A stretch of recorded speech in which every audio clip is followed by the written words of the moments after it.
nós vamos conversar agora com a presidente da Associação dos Notários e Registradores do Paraná, a ANOREG, Mônica Dalla Vecchia. Nosso assunto é a campanha Cartório Protege Idosos. Olá, muito boa tarde. Tudo bom, Luciana? Que prazer estar aqui com você.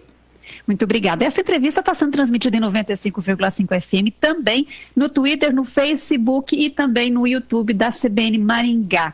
Bom, para começar, eu gostaria de saber, como que é essa campanha? É uma campanha que está sendo realizada em todo o país? Isso, Luciana. Essa campanha é uma campanha conjunta da ANOREG Brasil, que representa todos os notários e registradores do Brasil, juntamente com o Conselho Nacional de Justiça. Porque durante essa pandemia, os casos de violência contra os idosos aumentaram significativamente, a ponto de o CNJ editar uma recomendação número 46 de 2020 para que os cartórios ajudem a prevenir e a combater essa violência, tanto física, moral, patrimonial ou financeira, contra os idosos. Que tipo de violência? Você poderia ser mais específica? Que casos são esses? Veja, eu posso te dar um exemplo aqui do tabelionato de notas, Ocorre muitos casos de filhos levarem seus pais para que outorguem procurações de amplos poderes, para que possam fazer movimentação bancária, e isso sem prestação de contas, sem tempo de validade, ou então eles querem coagir seus pais a fazerem testamentos, doações, e nós percebemos que o idoso, por conta dessa reclusão até que essa pandemia está impondo, eles estão mais fragilizados e acabam se sentindo coagidos e vão, mas não é a vontade deles de fazer isso, e sim a vontade daqueles, ou filhos, ou cuidadores. Eu já tive conhecimento, inclusive, de caso de cuidador acompanhar um idoso para que fosse feito um reconhecimento de filiação socioafetiva do idoso. Então, é esse tipo de coisa, e quando nós conversamos, porque é o dever do registrador e do tabelião conversar para ver realmente a vontade das partes, porque a nossa função é essa, dar segurança jurídica, nós percebemos que o idoso não está nem sabendo o que está acontecendo.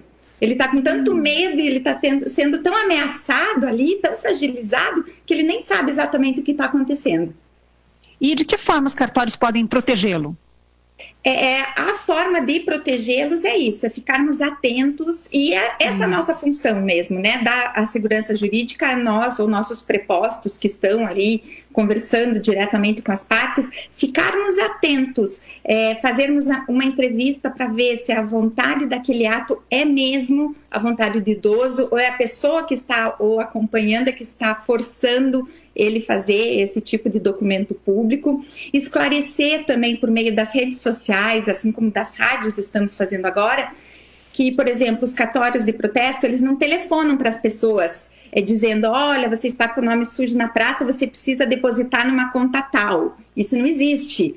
O cartório de protesto, ele notifica se houver alguma dívida da pessoa. Então, estamos esclarecendo por meio das mídias sociais e das telecomunicações mesmo, porque muitas malfeitores, digamos assim, acabam usando o nome do cartório para poder coagir. Golpe? Exatamente. Até golpe em cima de idosos, Exatamente. Agora, no caso, por exemplo, de um familiar ou de um cuidador que esteja obrigando o idoso a levar adiante uma documentação, um processo, Vocês podem impedir? Vocês fazem o quê quando vocês percebem que não é a vontade do idoso? Sim, não, é dever legal do tabelião, do registrador, em se negar a fazer o ato, ou seja, além de nós não praticarmos o ato, nós ainda vamos procurar o Conselho Municipal do Idoso, ou a Polícia Civil, ou o Ministério Público, para denunciarmos aquilo que nós vimos e presenciamos ali dentro da serventia.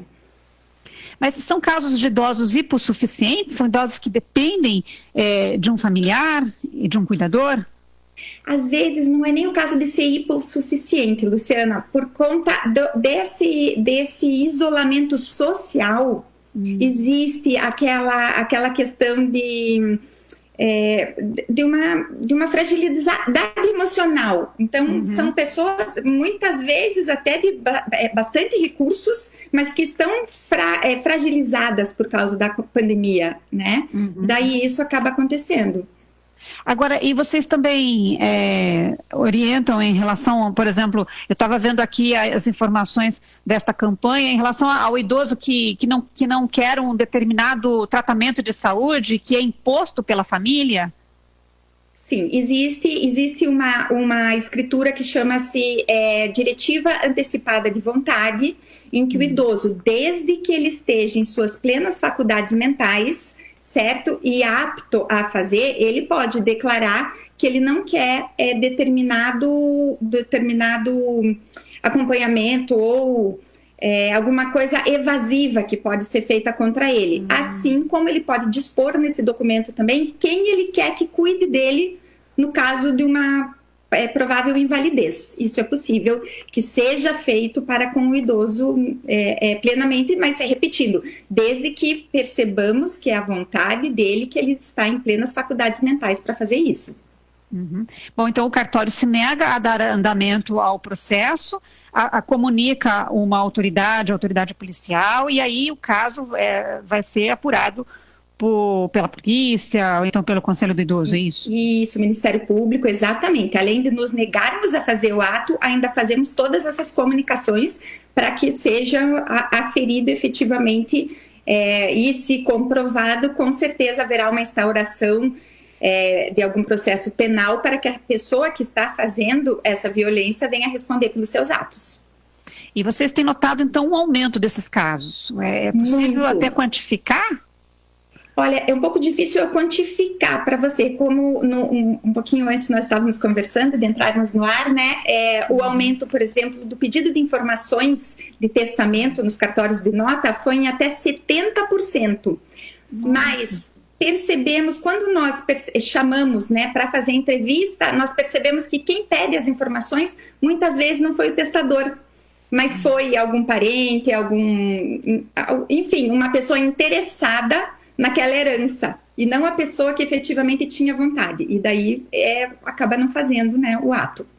Então são os casos de idosos que têm patrimônio, né, e esse patrimônio talvez esteja em alguma disputa, ou um início de disputa aí por familiares. Exatamente, e até aqueles, Luciana, hipossuficientes, como você mencionou, que estão em casas de repouso. Por quê? Porque muitas pessoas podem querer otorgar procurações até para recebimento do benefício do INSS, então isso também tem que ser, independente do nível social, nós temos que prestar muita atenção nessa questão com relação ao idoso, porque realmente essa reclusão, esse isolamento social acaba sendo muito maléfico, aliás, para tem afetado os idosos, então. Muito, muito, verdade. E essa campanha vai até quando? Qual a dinâmica dela? Olha, eu acredito que pelo menos até o fim da pandemia, e eu acho válido que continue perpetuamente, porque nós não sabemos como ficará, quando acabar isso tudo, como ficará o psicológico dessas pessoas que sofreram, né, essa reclusão, eu vou exagerar um pouco, esse cárcere privado, né, de não poder sair de casa, e, enfim. Então, eu acho que os nossos idosos nós temos que proteger muito, porque são a nossa história, né? Nós temos que cuidar daqueles que fazem a nossa história. É verdade. Muito obrigada pela entrevista, pelas informações. Uma ótima tarde para você. Eu é que agradeço. Uma boa tarde. Até logo. Nós conversamos com Mônica Dalla Vecchia, ela é presidente da ANOREG, Associação dos Notários e Registradores do Paraná, e nos falou sobre a campanha Cartório Protege Idosos, que foi lançada pelos cartórios de todo o país e pelo Conselho Nacional de Justiça. Agora, 4h24.